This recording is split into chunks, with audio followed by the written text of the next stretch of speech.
Yung mga motorista or commuters na dumadaan ng Marilake papunta sa Infanta Quezon, mag-ingat na mabuti sa inyong paglalakbay at ingatan ng mabuti ang paghawak ng inyong manubela at laging iisipin na may pamilyang naghihintay sa inyo sa inyong pag-uwi. Ituturo ko sa inyo kung saan ang lugar na madalas magkaroon ng aksidente dahil mismong kami or ang aking pamilya ang nakaranas ng aksidente dito. Ito ay nangyari last April 2018 nang ang aking pamilya ay nagpunta ng Pinlac at doon nag-swimming. Nang pauwi na kami ng Infanta Quezon, ang aking magulang, kapatid, anak at pamangkin ay nakasakay sila sa isang tricycle. Samantalang ako at ang aking partner kasama ang aking bunsong anak ay nakasakay naman sa isang motor.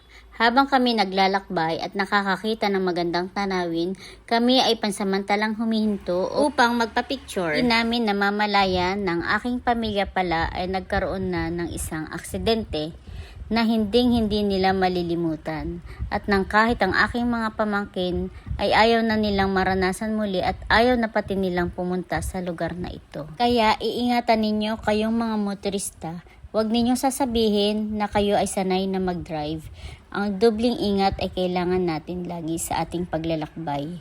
Ito at ituturo ko na sa inyo at malapit na tayo sa lugar na kung saan nagkaroon ng isang aksidente. Dalawa sa aking pamilya ang nawalan ng malay sa aksidenteng ito. Meron pa naman silang kasama na dalawang maliit na bata, isang 3 years old at isang 6 years old. Buti na lang at walang anumang sugat sila or anumang basa na nakita sa kanilang katawan. Nervyos na nervyos ako ng time na yun dahil 3 sa aking pamangkin ang nakasalalay sa amin ang kanilang buhay dahil syempre ang kanilang magulang ay wala dito at kami ang nag-aalaga sa kanila ng time na yan at sila ay nagbakasyon lang dito sa amin at ang kanilang magulang ay nasa ibang bansa. Ayan guys, dyan sa pagliko na yan, dyan sila na aksidente ang aking pamilya. Ituturo ko sa inyo at meron akong video ng after ng aksidente.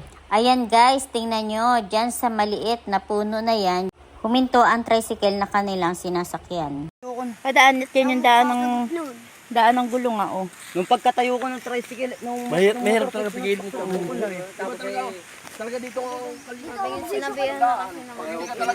Ito ang sinapit ng aking pamilya sa aksidenteng iyon.